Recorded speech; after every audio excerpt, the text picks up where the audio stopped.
To my future #1 fan. Written by L.A. Witt. Narrated by Michael Ferraiuolo.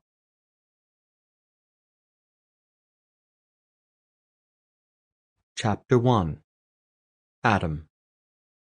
5 years ago.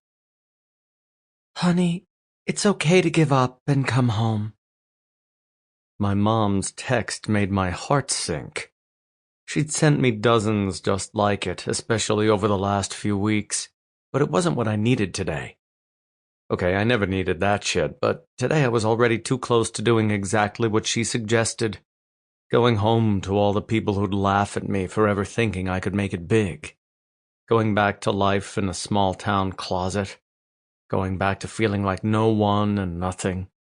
I knew I'd hit rock bottom when that world sounded more appealing than the constant beatdown of this one. I glanced up from my phone and looked around the diner.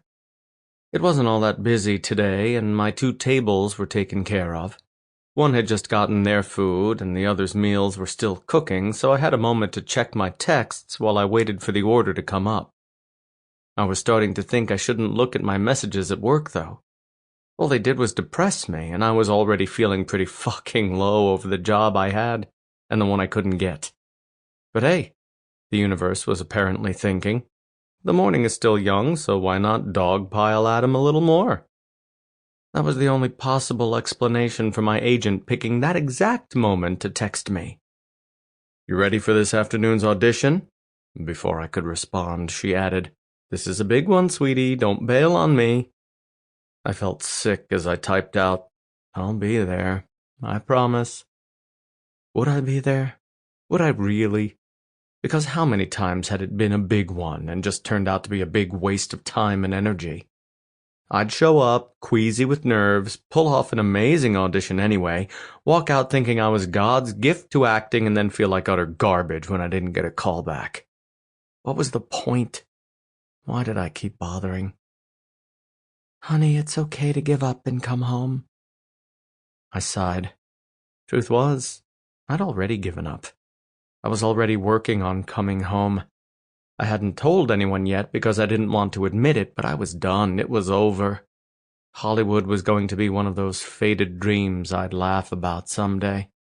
Or cry about.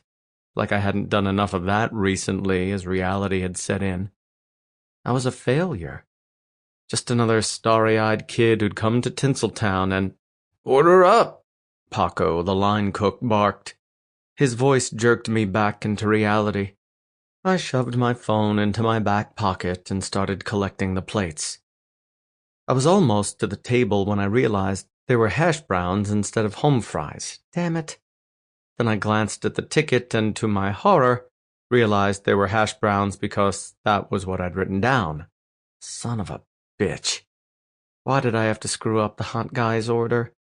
Oh, right, because it was going to be one of those days, and the universe was having a ball at my expense. And dear God, this guy was hot.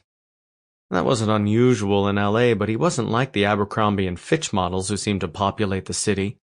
He was sandy blonde and a little scruffy, with cheekbones I desperately wanted to touch, and blue eyes that made me forget basically everything when he looked at me. If I had to guess, he was a handful of years older than me. He might have been 30, give or take a year. He had a soft smile that didn't seem phony like so many other people I'd met since I'd moved here. Everything about him was cute and seemed perfectly genuine, and seriously, why did I have to screw up his order? Probably because I'd been so flustered the whole time. As it was, he'd had to repeat himself twice, after my dumbass had been too distracted by his voice, or his eyes, or whatever had made my brain fizzle out at that particular moment. And now I'd brought him the wrong food. It figured. A guy who was 1,000% my type, and I'd already made such an idiot of myself that this would definitely not be the day I worked up the courage to ask for someone's number. Shame. I would have loved to have this guy's number. Schooling my expression, I set one of the plates down in front of him. "I'm sorry, I accidentally got you hash browns instead of home fries, so—" "It's okay." He smiled up at me, gorgeous eyes sparkling. "I like hash browns, so don't worry about it." Oh. Sample complete. Ready to continue?